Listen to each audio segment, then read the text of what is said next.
Hello, everyone. My name is Shannon Ozerny. I am the head of youth services at the West Vancouver Memorial Library, and it is my great pleasure to welcome you to Virtual Booktopia, the Literary Arts Festival for Young People, and today's presentation by Tanya Lloyd Kai. Before we begin, I want to acknowledge that the library has its home on the traditional, ancestral, and unceded territories of the Coast Salish people, and in particular recognize the Squamish, Tsleil-Waututh, and Musqueam nations. I am very grateful that I get to make my home here and that I can keep learning to do better and be better when it comes to sharing this place. Booktopia is a very special partnership between the West Vancouver Memorial Library, our Library Foundation, and West Vancouver Schools. I want to give a huge thank you to all your teachers, teacher librarians, principals who made it possible for you to watch today. Thank you so much for joining us. So our format, how it's going to work. I am very shortly going to be introducing author Tanya Lloyd Kai. She will be talking with you about some of the most interesting, coolest, and probably sometimes weirdest stories from her latest nonfiction books. And then we will have time for your questions. I know many of you who were watching live will think of questions as you're listening to Tanya, and it's not too late to send those in. You can email them to us at youth@westvanlibrary.ca, and that email address is also down in the video description. And even if you don't have a question, but you're a teacher or you're leading a home learning group, if you're watching with a group of kids, we want to hear from you. Tell us how many kids are watching, and we'd also love to give you a shout out at the end as well. It's just really helpful for us to know exactly how many of you are tuning in. So now I am so thrilled to introduce you to our presenter. So here are some words that I would use to describe Tanya Lloyd Kai. Curious, determined, generous, kind, tenacious, persistent, and very funny.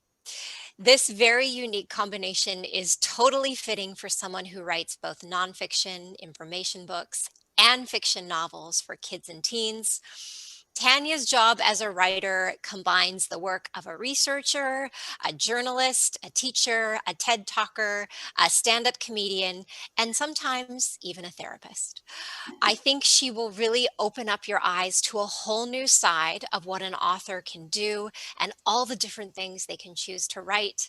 Tanya has written over a dozen books, but today she's going to be focusing on three: Under Pressure, The Science of Stress; This Is Your Brain on Stereotypes, How Science is Tackling Unconscious Bias; and the forthcoming Snooze Fest, which will be released this fall and is all about the science of sleep. So again, don't hesitate to send us your questions if you're watching live. I really hope that you enjoy this whirlwind trip through Tanya's brain. I'm excited, and I hope you are too. We're all watching in different places, but I still want you to put your hands together, give a big round of applause, especially if you're watching together as a group, for Tanya Lloyd Kai. Tanya, I am going to turn the screen over to you until our Q&A at the end. Okay, thank you, Shannon, and thank you for having me. Thank you to the West Van Library, and thank you for everybody for tuning in. I'm going to talk about where some of my ideas come from today for all of these different information books that I get to write. Because I get to write about all these different topics, which means that every 6 months or so, I need to come up with some sort of new idea to say to a publisher, this is what I would like to write about next. So to show you how I do this, I've gone and gotten a picture taken of my brain just for you so you can see where the ideas come from. Are you ready? Here it is, the insides of my brain. Very organized, as you can see. And the trouble with this brain of mine is usually big parts of it are taken up with things that have nothing to do with books. Sometimes I think about my new puppy. Sometimes I think about tennis, gardening, sometimes elephants for no reason at all. The weather, sometimes I just really want a strawberry milkshake, and that's all I can think about. Sometimes coronavirus, like all of us right now. But the trick is to get some time when my brain can be a little bit more blank, maybe a walk outside or some time by myself, and then these places where a whole bunch of lines intersect tend to be where the ideas come from. So I'm going to talk about 3 of these places where different lines intersected in my head today. And the first one has to do with stereotypes. And this is where the ideas came from for This Is Your Brain on Stereotypes.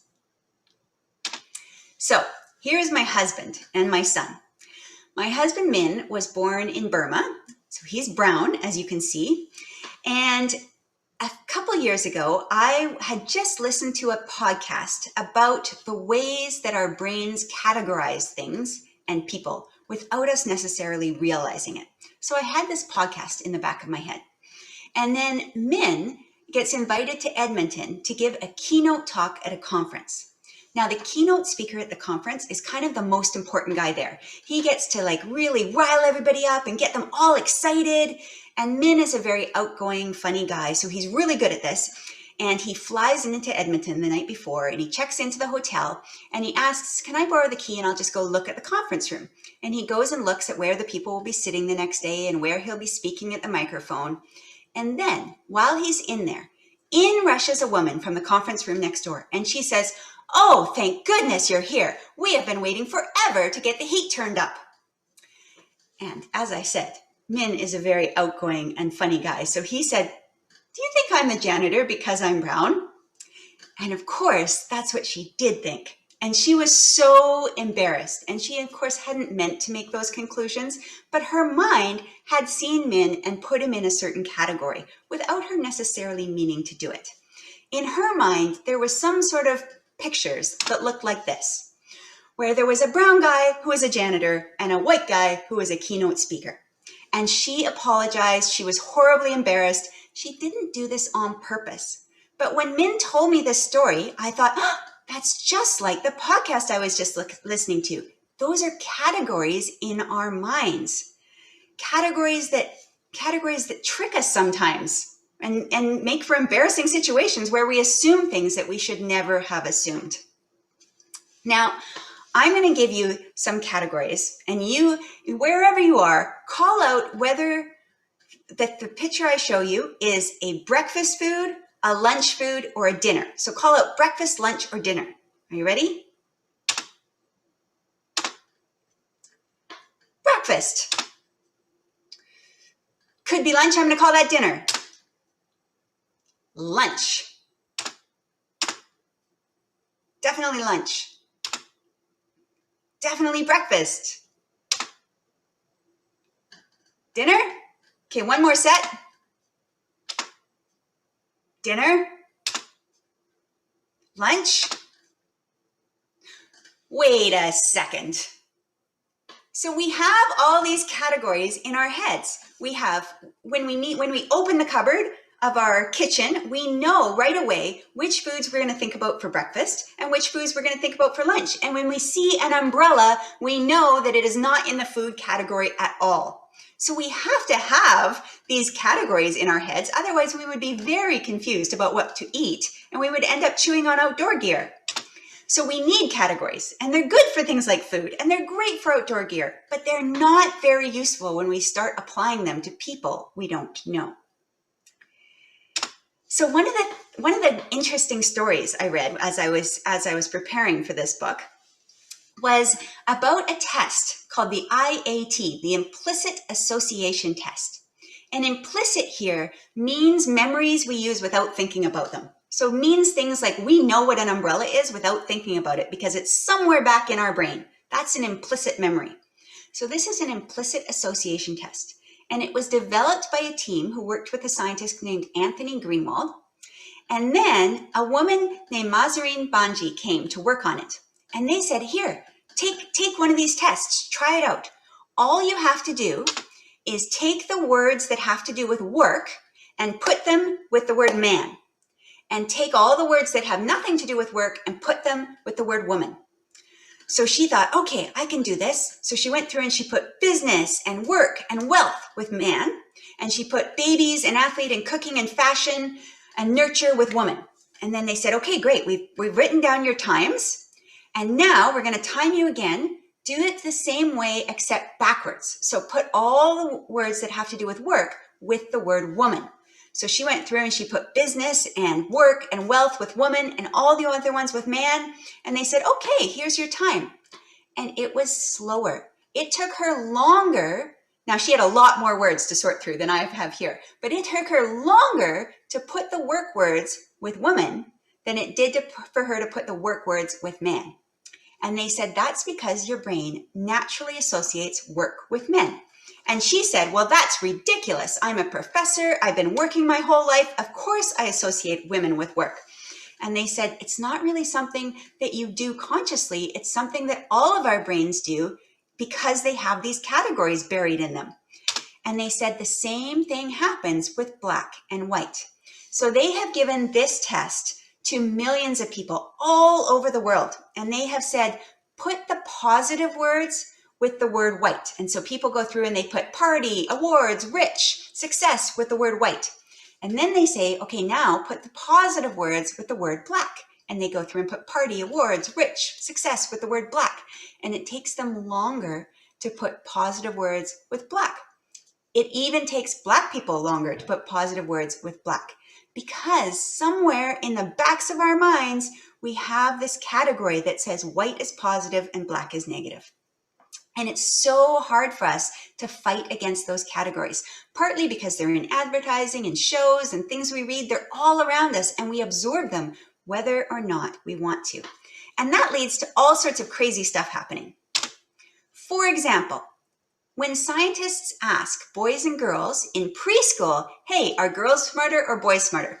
The boys say boys are smarter and the girls say girls are smarter. But if they ask those same kids in elementary school, everybody says boys are smarter.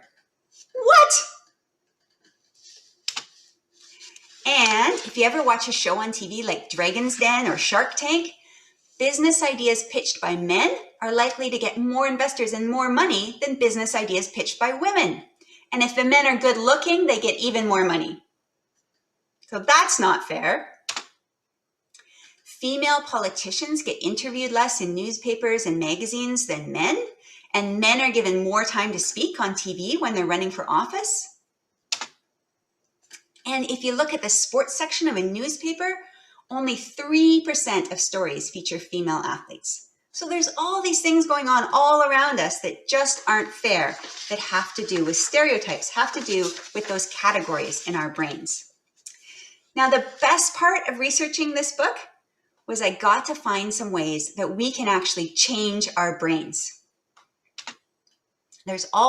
Thank goodness, there's all sorts of ways that scientists are researching to figure out how we can solve some of these problems with the categories in our minds. The first thing we can do is be an ally. So if somebody's being called names, we don't have to get involved in a fight, but we can go and sit beside them. If our friend says, hey, I want to go and check out this new club, we can say, hey, I'll go with you. Sure. We can be supportive to those around us who might be experiencing more stereotypes than we are. Another thing we can do is speak up. So if we see somebody getting bullied because of stereotypes, or if we see somebody getting categorized when they shouldn't be, we can tell our parents or teachers or the principal or even the police if it's something really bad. We can speak up when we see something going wrong. Number 3 is we can get involved and actively try to make things better. So we could start a club about diversity, or we could help the school librarian create a display of diverse books, or we could volunteer and be friends with new refugees coming to town. This is an interesting one because this Easy Bake Oven, the colors of the Easy Bake Oven were changed because of the campaign of a 13-year-old girl whose little brother wanted to cook but didn't want to use a girl's Easy Bake Oven. So we can actually change things just by writing to companies or writing to the government and saying, hey, you are causing bias with your ads or your policies and you need to change those. And the last way, one of the best ways to change those categories in our brains is to make friends with as many people as possible and as many kinds of people as possible. Because the more we have real life friends from all different types of life, the less the categories in our mind are based on stereotypes. And the more we start to know real people. And if you don't, maybe you live in a really small town where everybody looks the same and you don't have different types of people you can make friends with. then the next best thing is to go and read books about all different sorts of people, because scientists have shown that even reading books about different sorts of people helps change those categories in our minds. So those are some of the things I learned as I was researching This Is Your Brain on Stereotypes. And we're going to go back to that picture of my brain, and I'm going to show you what came up next when I was thinking of book ideas. The idea came up for a book about stress. And you might think, oh, Tanya must have been really stressed at work, or maybe things were going badly in her family, or she was really having a hard time. But the truth is, I was stressed about tennis. Because I play tennis in my spare time, not very well. And I wanted to look like Andreescu in the top picture here. And what I did look like was the person in the bottom picture. Balls going everywhere, nothing going right. And every time I was supposed to have a match against, especially if it was against somebody I didn't know, I would get so stressed and my hands would get sweaty and the tennis racket would start slipping around and my heart would be beating fast. And I thought, this is ridiculous. I need to learn to calm down. I'm not in the Olympics. This is just a friendly tennis game. So I started to look into the science of stress and how I might calm myself down. And as I was doing it, I was like, this is really interesting. There could be a whole book about stress. And so that's what I started to write. So one of the very first stress researchers was a guy named Walter Cannon. And I have arranged for us to interview Walter Cannon today. So here he is, and we are going to ask him, Walter Cannon, did you mean to research stress? No. Well, when you started researching stress then, what did you mean to be researching? Digestion? Were you researching human digestion? No. Whose digestion were you researching? Cats.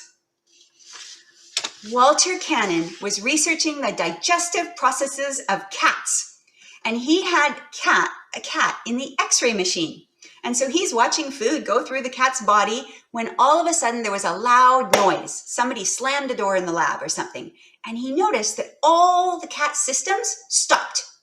Just for a second, they stopped. And then digestion started again.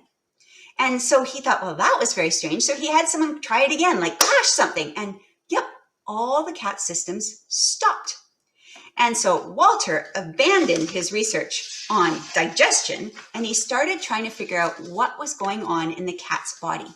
And he discovered something that now we call the flight or fight or freeze response, which means when we have this sudden burst of stress, when a tiger jumps out of the bushes or a bus is bearing down on us, either we get ready to fight, which doesn't work that well against the bus, or we get ready to flee, to run away, or we freeze like a squirrel in the middle of the road. Also not a good idea with the bus.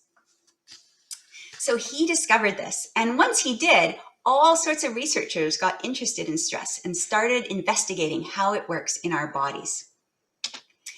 And the funny thing is that our body's stress response hasn't changed for thousands of years. So it was designed to deal with tigers jumping out of the bushes. It was designed for those really sudden stress instances where we had to fight or run away or freeze. But today's stress is a different kind of stress. Today we have like maybe a math test on Friday and then a tennis tournament and then our mom's telling us to clean our room and there's just all these things building up on us and they last sometimes for hours or for days. They're not just that 1-minute tiger.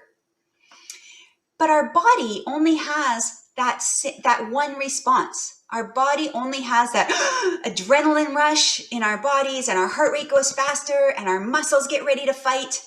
So it's hard for our bodies to maintain that if the stress lasts over hours or days. So that's something called chronic stress. And that's a tricky thing for our bodies to deal with in this modern world.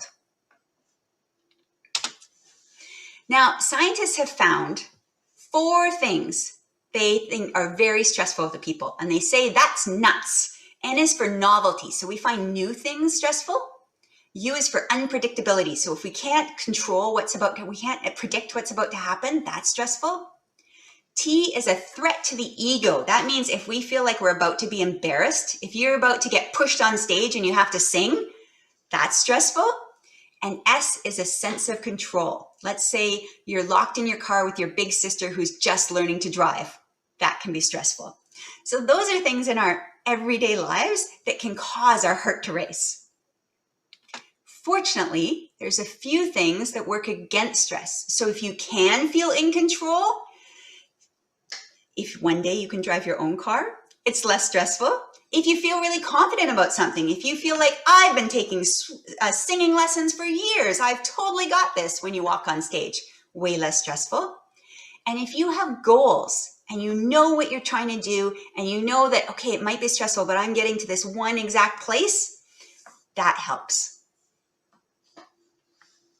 So we're going to try I showed you those 5 different ways to combat stereotypes. We're going to try 3 different ways to combat stress. Now, the first thing here has a few different parts. Let's see.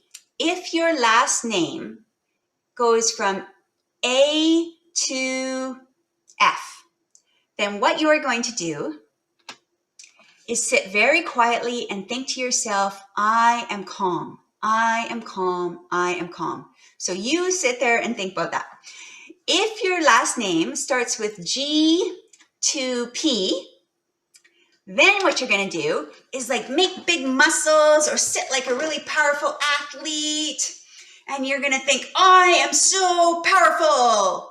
Don't hit people next to you with your elbows. Shannon, you're looking very powerful right now.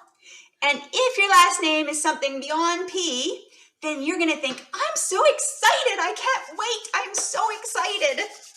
So those are your jobs. Okay, I am about to tell you what's happening in your brain.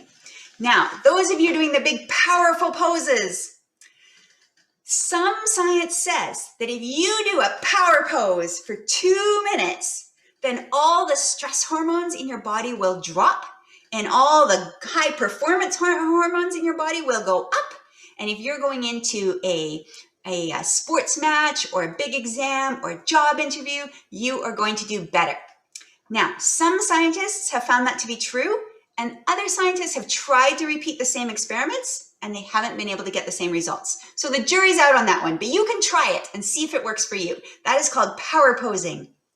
Now, the people thinking, I am calm, I am calm, I am calm, that works great on everyday things. But if you're about to do something stressful, it's not that effective. Because if you're just about to go on stage to sing, or if you're just about to write that math test, then your heart is probably beating and you're sweating a little bit. And just saying, I'm calm, doesn't always do the trick. Now, you people who are saying, I'm excited, I'm so excited, scientists have found that that is actually a little more effective if you're about to do something like a math test or a singing competition, because feeling stressed and feeling your heartbeat fast and feeling that little bit of sweat and tingling in your skin actually feels very similar to feeling excited. So if you can trick yourself into thinking you feel excited instead of thinking you'll feel stressed, you are actually, and this is scientifically proven, going to do better on your math test and better at your singing competition. So those are a few different things to try. Here is my stress buster number 2. This is very simple, and it is like the best scientific way to combat stress is to go outside. Somehow, when we breathe in plant oils and when we feel the breeze and we hear birds singing and we see green, all the stress hormones in our body start to go away. And our immune system that fights off stress and fights off sickness starts to get better and better, even after just a few minutes outside.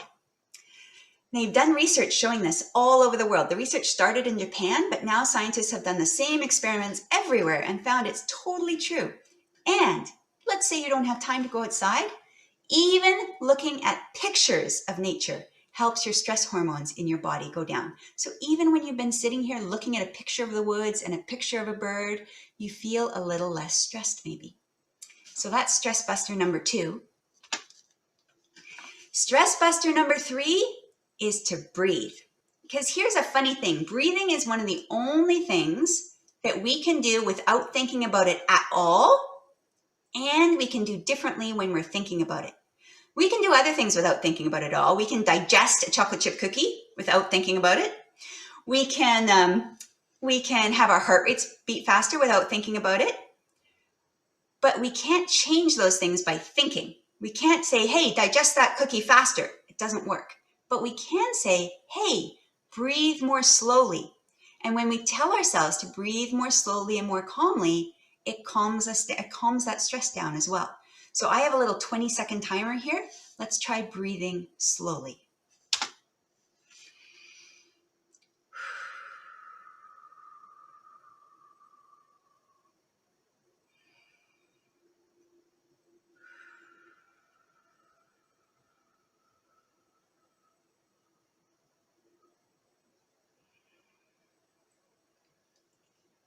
And that's why things like yoga are really good at stress busting, because of all that slow breathing tells our inside brain that's happening without us thinking about it, nothing stressful here, nothing to worry about. You right now can be calm.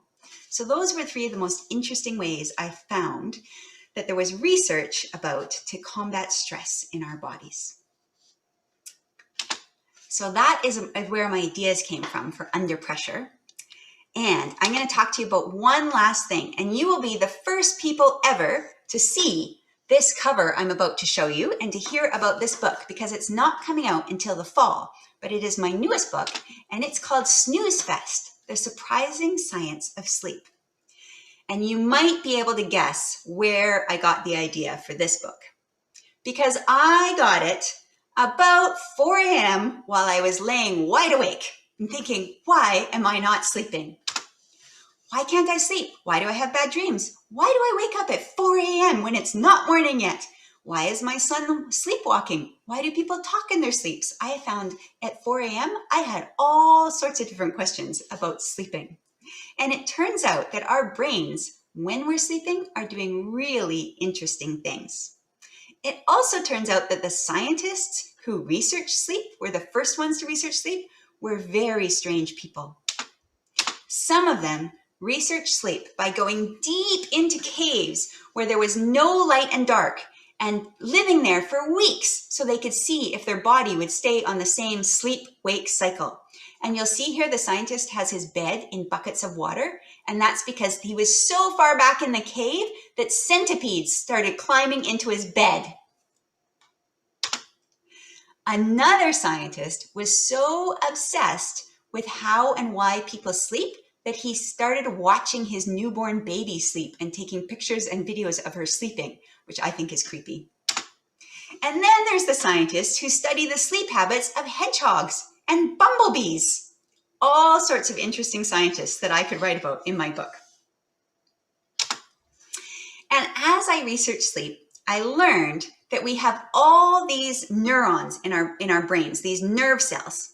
And it's kind of like during the day, if your whole class was passing notes to each other, and they're passing notes to the people sitting behind them and beside them, in front of them, and they're passing notes in all different directions.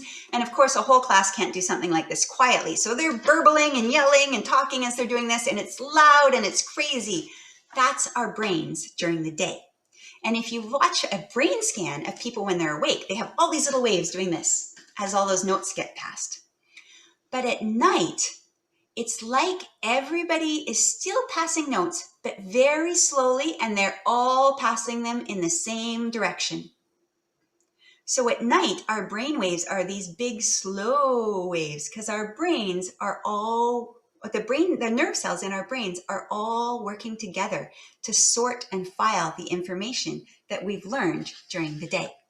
And there's all sorts of interesting things that are happening as we sleep. So our immune system that keeps us from getting sick and that heals our cuts or our sprained ankles works at double speed overnight. Our brains sort through the stuff we've taken in during the day and decide what we need to remember and what we don't. If you walked your dog yesterday, you probably don't need to remember where your dog went poo on the street. That is not something that's going to be useful to you. But if your dog ran into this big other mean dog at a house down the road, you do need to remember where that big mean dog lives. So your brain makes those decisions at night and stores the things you need to remember. Your brain also practices things you've learned during the day, especially movement things. So if you learned a new way to pass a soccer ball or a new song on the piano, your brain actually practices those movements at night. So then you improve your physical abilities. And the other really interesting thing that happens, especially when you dream, is your brain sorts through your emotions and balances them out. So you can wake up fresh and start a new day feeling good about the day. So I gave you ways to help combat the stereotypes in your mind. And I told you the ways from my stress book that you can feel a little bit less stressed. So here are some ways from the sleep book that you can get better sleep. You can use foot lotion made from mouse fat. Does that sound good? You could apply live leeches to your skin. You could eat tons of lettuce. Or you can take the earwax from a dog and rub it across your front teeth. Okay, I would suggest you do none of these things, but they are actually ways that people hundreds of years ago thought would help them sleep better from different parts of the world. The interesting thing is the guy who thought you should take earwax from a dog and rub it across your front teeth. Okay, he was totally wrong about that. But he also invented the combination lock. So next time you lock up your locker or your bike shed, you can thank the guy who thought you could sleep better with dog earwax. Okay, here's the real advice for sleeping better that people now think will work, that scientists have studied. The first one is mindfulness. So those same sorts of deep, long breaths and concentrating on the present moment that we tried with stress, that also helps us sleep. Exercising often helps us sleep. Turning off your screens at least an hour before bed so all that light doesn't mess with your wake-sleep cycles. Not drinking lots of coffee or tea or pop. And here is the best news. If you are a kid or a teenager, you can sleep in. They say that for grown-ups who are trying to sleep better, they should try to go to sleep and wake up at the same time every day. But for kids, sleeping in is okay. So there's your best news from sleep research for the day. So those are the spots in my brain that I have been getting my ideas from. And those are the kind of things I think about when I'm looking for ideas for my books, whether I'm telling information book types of stories or whether I'm trying to make up ideas for the novels. I'm looking for people trying to solve interesting problems and discover new interesting things. So I think now Shannon is going to read some of your questions and we'll talk more about books. Yeah, absolutely. Thank you so much, Tanya. I want to start by giving a couple shout outs. One to Division 8, the grade 4-5 class at Ecole Pauline Johnson. Thanks so much for watching. Also, a grade 6 class from Ridgeview.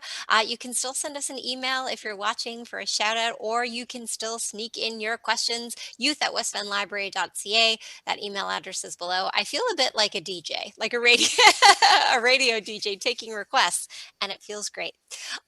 So Tanya, some questions for you. When we are working with students, librarians and teachers, when we're working with students and they're doing inquiry projects or essays, a question we get all the time from students is, how do you know when to cite something? Or how do you know when to give someone else credit for something that you've learned or something you want to include in your book or your project? Because when you're brand new to a topic, you feel like you're taking ideas and facts and research from everyone else. So can you talk a little bit more about when you're writing, how you know when to give someone else credit for idea or when you actually need a citation? Oh, It's tricky. it is a bit tricky. Sometimes if I find the same idea in a whole bunch of different places, I find it in different scientific journals and different books I'm reading, and everybody seems to agree, then I feel like, okay, I can write this in my own way, and I don't really need to say that it was the idea of one specific person. But I do feel like lots of these scientists have spent years of their life trying to find exactly the right answers for us. And also those scientists are often pretty interesting people. So if it's something a scientist has really worked to find the right answer about, I feel like I definitely have to say who the scientist was and what they were working on. So as much as I can, I try to give people credit for the ideas that they've come up with.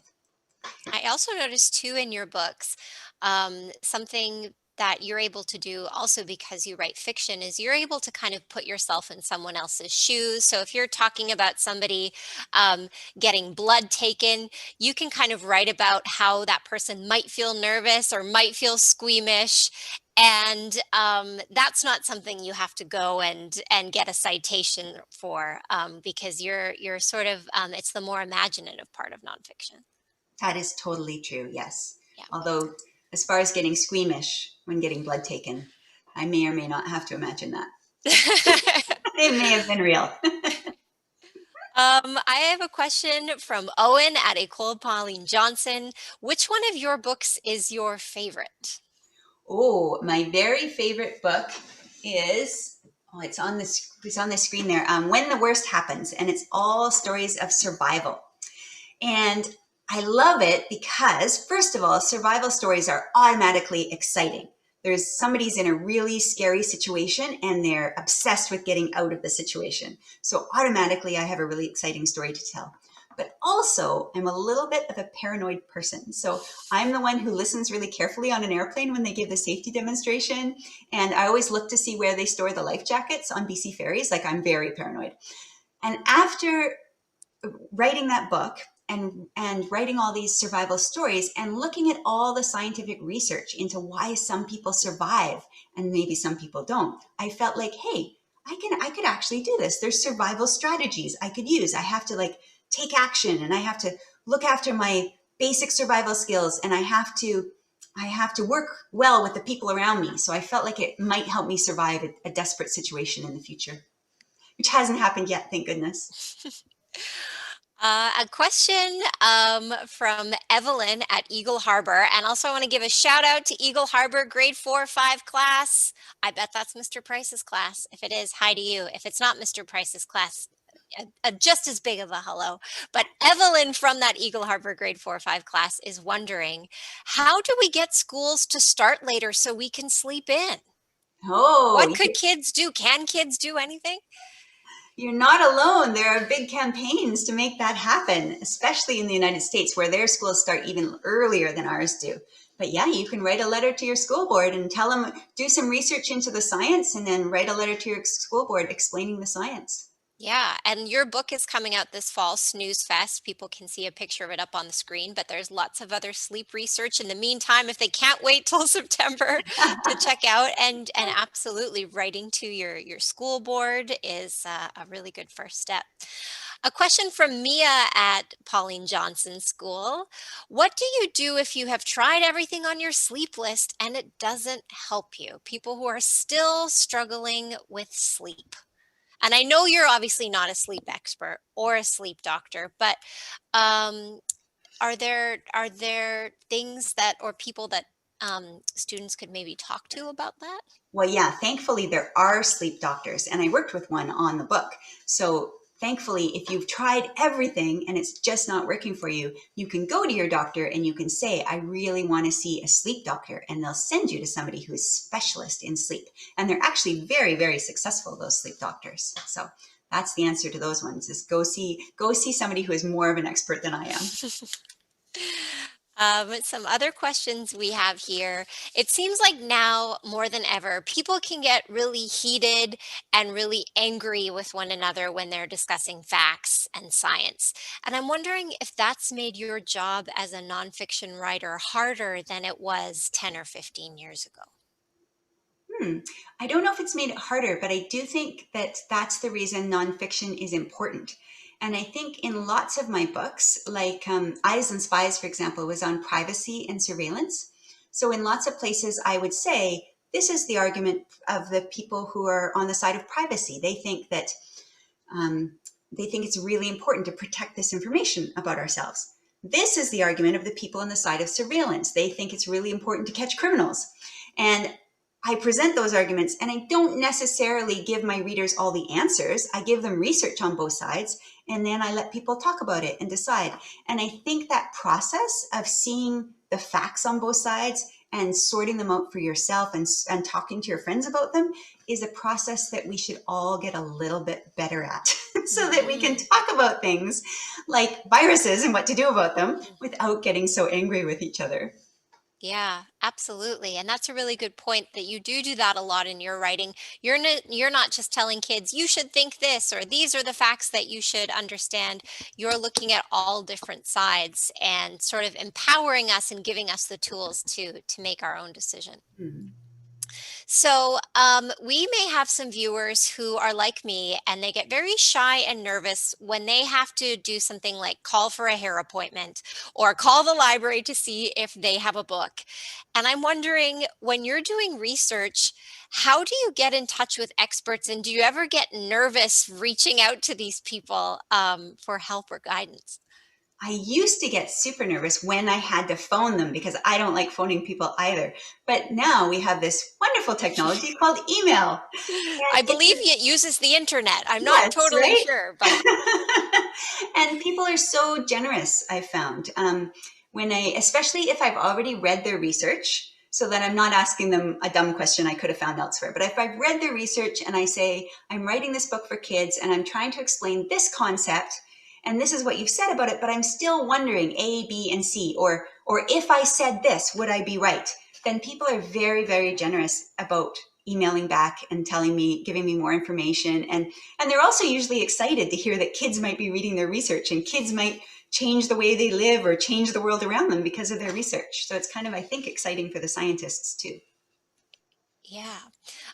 Another interesting thing, we're getting lots of questions about sleep. I think that's a really hot topic that really resonates with people. Um, and we have a question from Clara at Eagle Harbor. And sometimes we're not in control of our sleep, right? Sometimes we have siblings who wake us up, and our sleep is always interrupted. Um, are there are there ways that you think kids can try to take a little bit more control over their sleep, or conversations they may be able to have with the adults in their life about sleep? Oh, that's interesting. And often we have a little more control over when we go to sleep than we do about when our little brother is going to wake us up. So if you Great point. can't Yeah. control when your little brother is going to wake you up, you might have to take more control of when you're getting to sleep, which is hard. It's harder and harder now that we have phones and screens and Netflix to distract us. It's harder for everybody, kids and grown-ups, to turn off all those things and wind down for sleep. So I would say start earlier and start with a book instead of a show. Yeah, that's great advice. And it relates to what you were talking about with stress, is look for the little pieces where you may have control, or, if a whole situation seems like you don't have control, what do you have control over? And like you said, that's usually yourself. A question from Quinn from Eagle Harbor. Um, Quinn does not really like sleeping and notices that some people really love sleeping. Did you see anything about sleep preference in your research? Or if not, are people able to function without sleep? Even if they hate sleep, can they just get through their life without it, or with just a little bit? You can't function without sleep. They actually have really funny, scary stories about people who tried to go for weeks without sleep and lampposts started talking to them and like imaginary spiders turned up on their floors and all these crazy things happened in their brain. So you can't go without sleep, but definitely some people need a little less sleep and some people need a little more sleep. Some people find that they like to go to sleep early and wake up early, and some people are the opposite. They're the night owls. So we are all a little bit different. And I think if you're one of those people that needs a little less, then you just try not to worry about it. And your body will tell you whether you're tired or not. And you're very lucky. Yeah. Good point. Our very last question, I'm going to take this one from Keon from Division 8 at Ecole Pauline Johnson, and it's a great wrap-up question. What inspires you to write? Oh, I think the best part about writing is that anything I get curious about, whether I hear it on a podcast or the radio or I see it in a book, then I can do a little research and think, could I write a book about that? So I'm always on the lookout for ideas, and I think I'm a curious type of person. Awesome. Tanya, that was fantastic. Thank you so much for being here with us today. Your work is so timely, and we all get to benefit from your endless curiosity and care that you take tackling these topics. We may need to do a sequel just on sleep. I think when Snooze Fest comes out in the fall, we need to have you back, and we really need to delve into that. I want to say thank you to everyone who is watching. It's really helpful for us to know what you thought of this program. There is a link to a very quick survey in the YouTube description below. If you're watching as a class, everyone as a class can fill that out, or just your teacher can fill it out, totally up to you. It's very helpful for us. I want to say a final huge thank you to Tanya Lloyd-Kai, West Vancouver Schools, and the West Vancouver Memorial Library Foundation for their continued support of Booktopia. This is our final Booktopia presentation of the 2020-2021 school year, and it has been a blast. And until next time, I hope you all take care, and I hope to see you soon. Bye for now. Thanks, Tanya.